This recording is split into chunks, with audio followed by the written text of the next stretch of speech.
Ya, pemirsa, di tengah pandemi COVID-19, masyarakat di Kabupaten Aceh Utara memanfaatkan waktu di rumah untuk membudidayakan tunas kelapa yang disulap menjadi tanaman bonsai yang sangat unik dan bernilai ekonomis.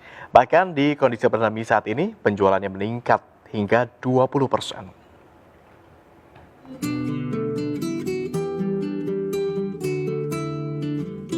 Memanfaatkan waktu di rumah selama masa pandemi COVID-19, puluhan masyarakat di Desa Ulemadon, Muara Batu, Aceh Utara meluangkan waktu untuk mengelola bibit tunas kelapa menjadi bonsai yang sangat menarik dan unik.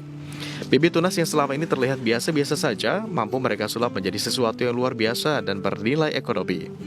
Proses pembuatannya pun tidak terlalu sulit, namun butuh kesabaran dan seni dalam mengolahnya, di mana setiap tunas kelapa yang mau dijadikan bonsai terlebih dahulu dibersihkan sampai ke bagian batoknya dan menyisakan serabut.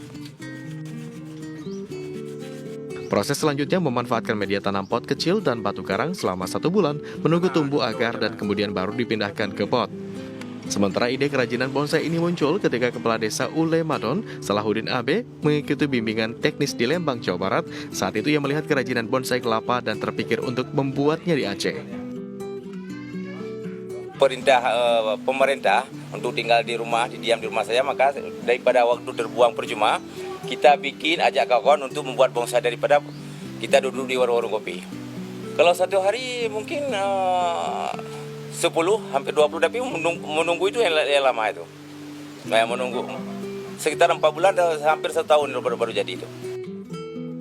Mundasir, pengrajin bonsai kelapa, mengaku proses pembuatan berbagai jenis bonsai membutuhkan waktu berbulan-bulan, bahkan sampai 2 tahun untuk membentuknya sesuai keinginan.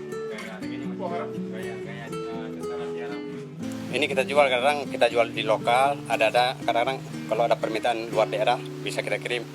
Oh ya, untuk misalkan untuk mempercantik batoknya itu kita amplas, habis itu kita pernis dia. Ataupun kita bisa cat biasa. Kalau memang orang misalkan ada karya seni lagi, kelapa ini bisa diukir berbentuk misalkan kura-kura, berbentuk burung, berbentuk pokoknya ikan, okay. Yang penting daya seninya itulah, Bang. Nah, untuk harga bonsai kelapa ini juga bervariatif, mulai dari harga Rp150.000 hingga Rp3 juta per pohon, tergantung keunikan dan tuaja. Jadi, bagaimana pemirsa? Apakah Anda berniat untuk mencobanya di rumah? Dari Kabupaten Aceh Utara, Armia Jamil, Anyus melaporkan.